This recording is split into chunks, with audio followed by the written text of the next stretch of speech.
అనేది ఇక్కడ ఎవరిని అడిగినా చెప్తారు సుస్పష్టం. కాబట్టి మేము సిబిఐ ఎంక్వైరీ చేయాలి, ఎంత పెద్దవాళ్ళు ఉన్నా సరే ఖచ్చితంగా శిక్షించాలని చెప్పేసి మేము డిమాండ్ చేస్తా ఉన్నాం.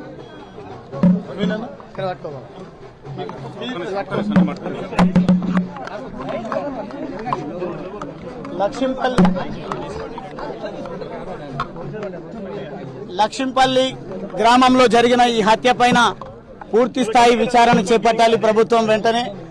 మరి ముఖ్యంగా ప్రభుత్వ సహకారం అండలేనిదే ఈ హత్య జరగలేదు అనేది చాలా స్పష్టంగా ఈ గ్రామంలో, ఈ మండలం, ఈ నియోజకవర్గంలో చర్చ జరుగుతూ ఉంది.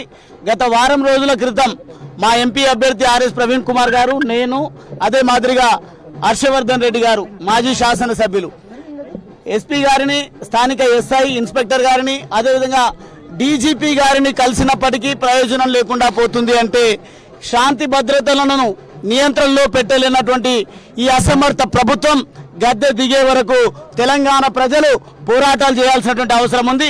హత్యా రాజకీయాలకు తెరలేపినటువంటి ఈ ప్రభుత్వం తప్పకుండా ప్రజల ఆగ్రహానికి గురిగాక తప్పదు.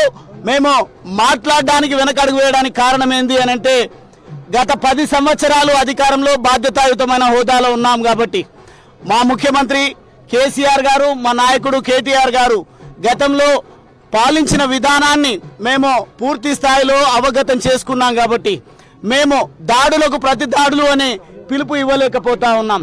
కానీ ఒకవేళ కనుక ఇదే మీ పంతా అయితే ఖచ్చితంగా దాడులకు ప్రతి దాడులు ఉంటాయి, దానికి కూడా ఉండదు. హత్యా రాజకీయాలకు, కుట్రలకు, అక్రమ కేసులకు తెరలేపిన మీరు ఖచ్చితంగా మీరు ఇది ఏదంటే అది దానికి సవాలుకు మేము సిద్ధంగా ఉంటాం. కానీ బాధ్యత వహించినటువంటి రెండోసారి మా కేటీఆర్ గారు ఇక్కడికి రావడం జరిగింది.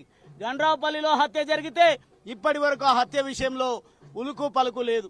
అదే మాదిరిగా పదే దాడులు, అక్రమ కేసులు జరుగుతూ ఉంటే దాని గురించి ఎవరు కూడా పట్టించుకోరు.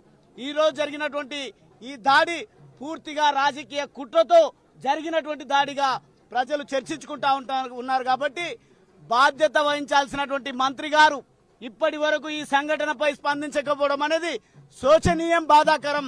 వెంటనే మంత్రి స్పందించాలి.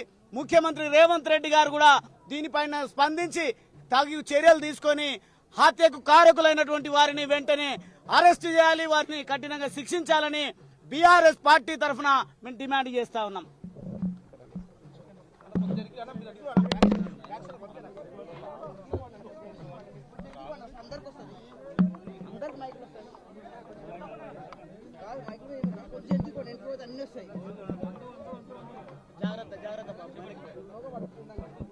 ఈరోజు